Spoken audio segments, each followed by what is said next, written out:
Good morning. Good to see y'all.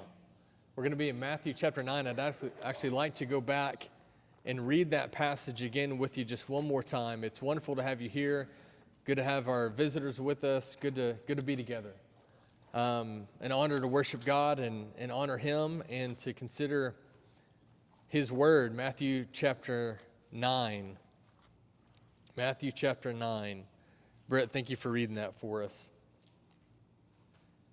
You did a fine job. I just want to read it again because my thoughts specifically began with and stayed with this portion. Matthew chapter 9, verse 35.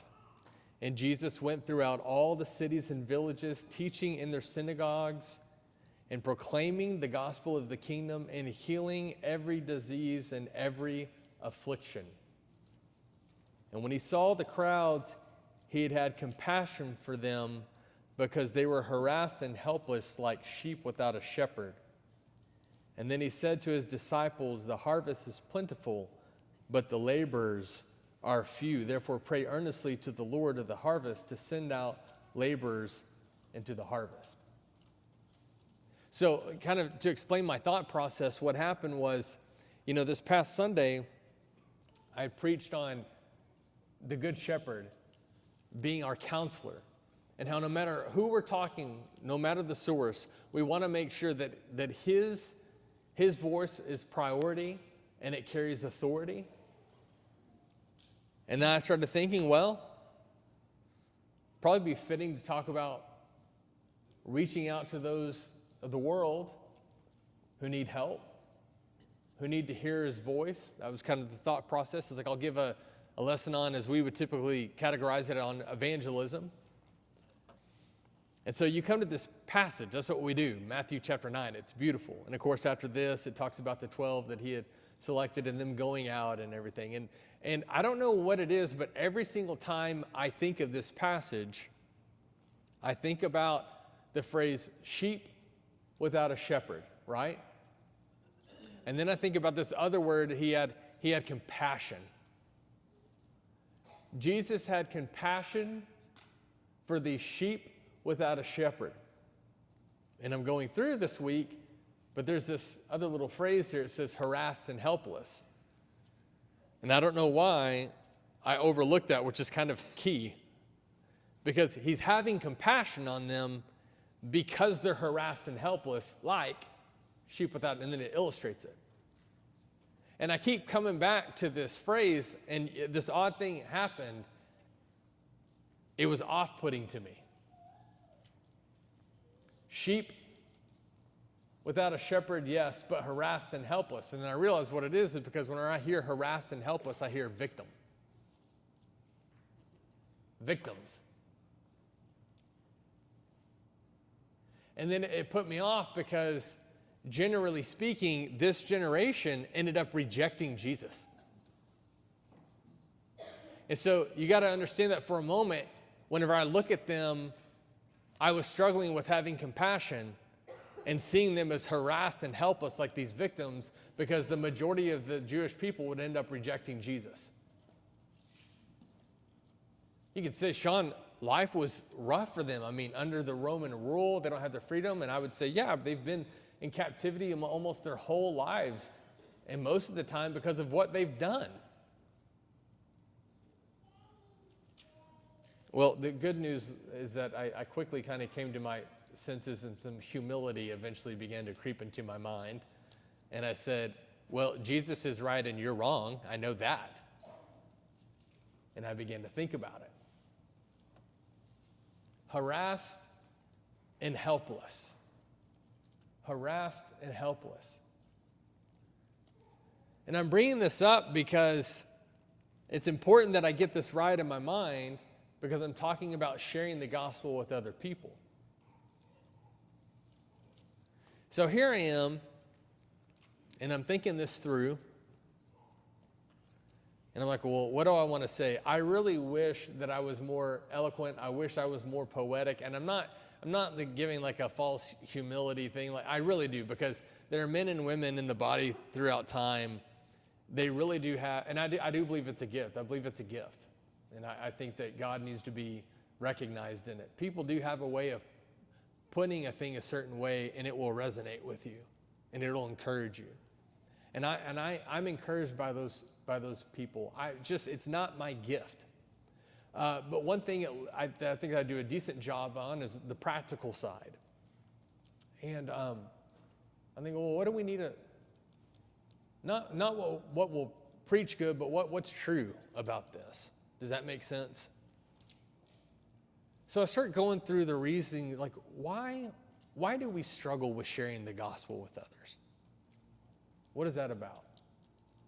One of the objections that would come up is, well, I struggle with this because I don't always know what to say.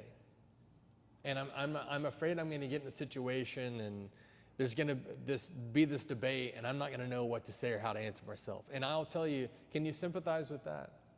You really can. I know that's happened to me a number of times. Can I give a little bit of pushback on that?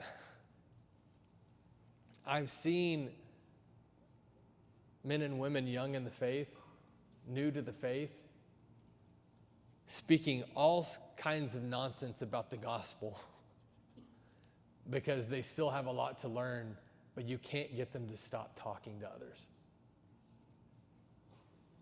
And so somehow their lack of knowledge didn't get in the way of sharing the gospel. And sometimes I've also seen that as time goes on with these individuals, as they're growing, as their learning grows, they talk less. They understand. They actually don't need someone saying, you can always tell someone, I just don't know, let me get back to you. So while I think it can be a hindrance, I don't think it's like one of the big ones. Can I talk about another one? Sean, I don't think most people want to hear. Now, this one gets me. Y'all know that early on, I started going to these Starbucks. I think I started that around like 2011, maybe. I started doing that, 2011, maybe 2012 at the latest. And I was on fire. So this is not an exaggeration. I probably had 3 to 5 impromptu Bible studies a week with strangers. At the first Starbucks location I was at, it probably resulted in a few hundred studies at the first Starbucks location. And over time, I began to be very discouraged. And I felt alone in it. And I was discouraged because it didn't seem like people were listening. And something that Jordan in particular can act as a witness to. In those beginning years, I would come home and I'd tell her about all these discussions, and I was so excited. And it'd be like, now this person, I'm telling you, they're going to call me back. And it just rarely ever happened. And then I would call other guys and, talk to those that were older than me, like, do you think am I doing something wrong? What's going on? And that didn't really get anywhere. And sometimes, as a matter of fact, that not only did I discover I was doing something wrong, they were discouraging, to be honest with you. Because I'm like, I don't think we're doing this.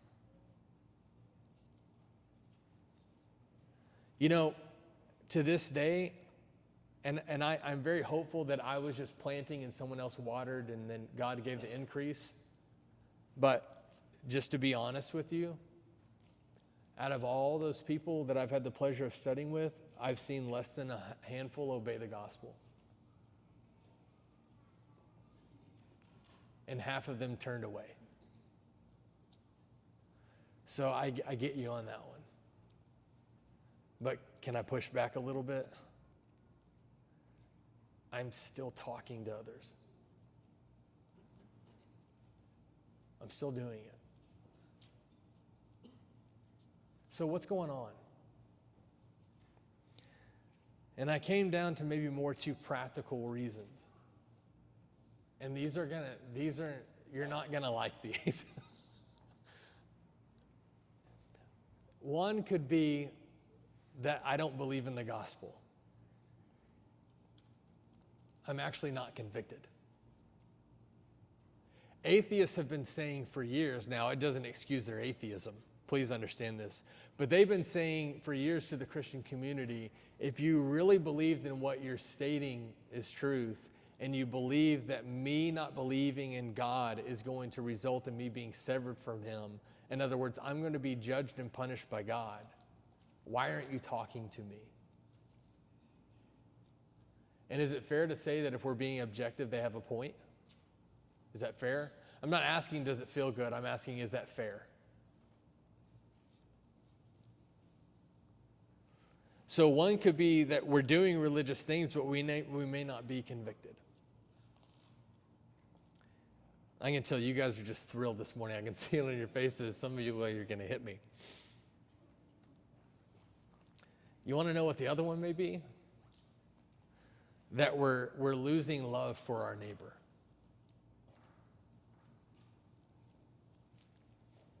I mean, I'm just trying to think about this like in practical terms, like all excuses, like let's just cut through it and let's have like an uncomfortable conversation. If we're people who continuously, if we're having opportunity and we never are taking advantage of that. And I also want to give some context here. I'm not saying you're going to be super gospel spreader. Oh, by the way, matter of fact, can I say something about that? Yeah, let me reason with you. Let me be reasonable with you.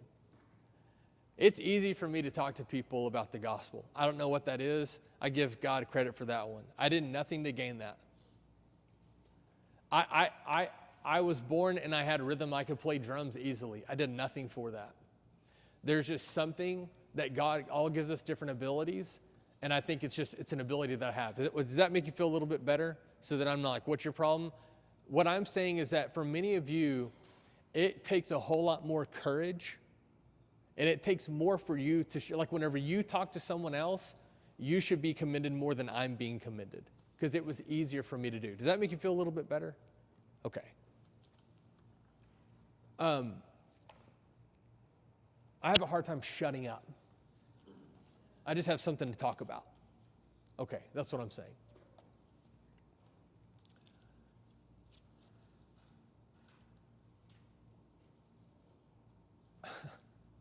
Do you think that maybe we're just annoyed at people?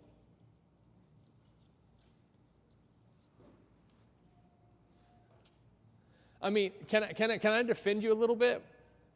Why wouldn't you want to talk to the world? You're like, I don't know, man. You heard of like Minneapolis? You see what our country's doing with that? You see how people like divide and get all, you like, look at us.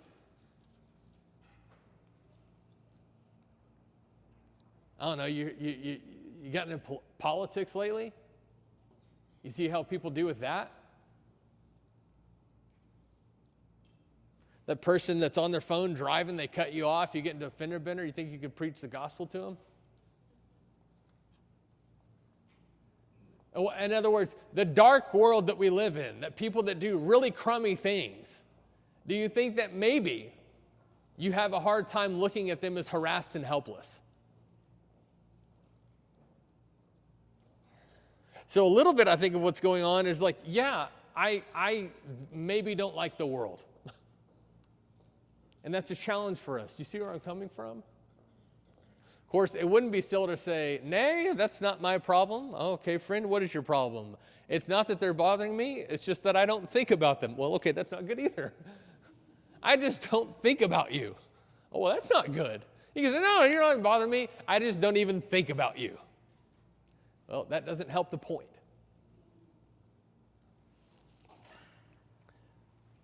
Brethren, this is why we so need Jesus, because if people don't have Jesus, they have to deal with Sean Briggs, and then they have to deal with you. And we're not a stellar option. Especially whenever we don't have him at the center of our lives. We're trying to mold into his image so that we can understand him and look at the world like him and be like him. And whenever we do that, we're in a better position to introduce people to Jesus. Do you see what I'm saying? But even then, there's no substitute for him. That's what I'm saying this morning. He did this thing, and he balanced it beautifully. He was able to look at people who really did get themselves in a mess, but also were taken advantage of and were harassed and helpless. So, in other words, I could get on to the people of Jesus' day for rejecting Jesus, but I could also say that they were harassed and helpless. I mean, look what their Jewish leaders did to them, for example. Look at the weight Jesus talked about that I can remove. Look what they did to the people. Look at the people who were struggling with life and struggling with their sin. And sometimes even their own religious party didn't help them. And they were lost. And they were helpless. And you want to know one of the reasons why I can feel confident about using such strong language against their leaders? Because in Ezekiel 34, God gets on to the leaders of Israel for preying on his people. And unfortunately, it was an old message at this point. And he says, you take advantage of the sheep and you prey on them. You're devouring them, not feeding and healing them. And so in Ezekiel 34, he says, I myself, I will come to them, which, by the way, is what's so powerful about Jesus, as we've talked about being the shepherd, because he is the fulfillment of the concept of Ezekiel 34. And so he came to his people to heal them. And then, you know what I realized at the end? What if we're not doing this because we're harassed and helpless, but we didn't know it and we didn't see it? What if what was true of them is true of us? That there are some things in my life that is self-inflicted, that I've gotten myself into. But what if also I've got a wrong picture or concept of God, or I don't know who he is? And so I've got all these issues going on. And maybe one of the reasons is like I'm not thinking about you is because I'm so wrapped up in me and what's going on. In other words, I can't pour into you because I need him to pour into me. I can't help you because I'm in the same pit that you're in. What I'm asking, I'm not accusing. See, I'm asking that if we're struggling sharing the gospel with those around us, I'm asking, what is going on with me? That's all I'm doing this morning. Do I believe in God? Do I feel convicted about that? Then what's hindering me? Has my love for people grown cold? I get it. But we got to push through that. And we got to be humble and remember where we came from. Could it be that I'm in a pit? And I'm in no position to liberate someone because I've not been liberated myself? So I end this morning with Ezekiel 34 and Matthew 9 in my heart, these passages that hopefully I've thought about this with you, and my plea is that maybe if you're here and you're not speaking to someone else, that's not what you need to worry about right now, but to make sure, how are you with the Lord? And I really do mean that with all sincerity. If you're struggling and you feel like you're harassed and helpless and Satan has a hold on you and you've not been liberated, you got to let someone here know so we can continue to point you to the right one. Amen? Let's stand and sing praises to God together.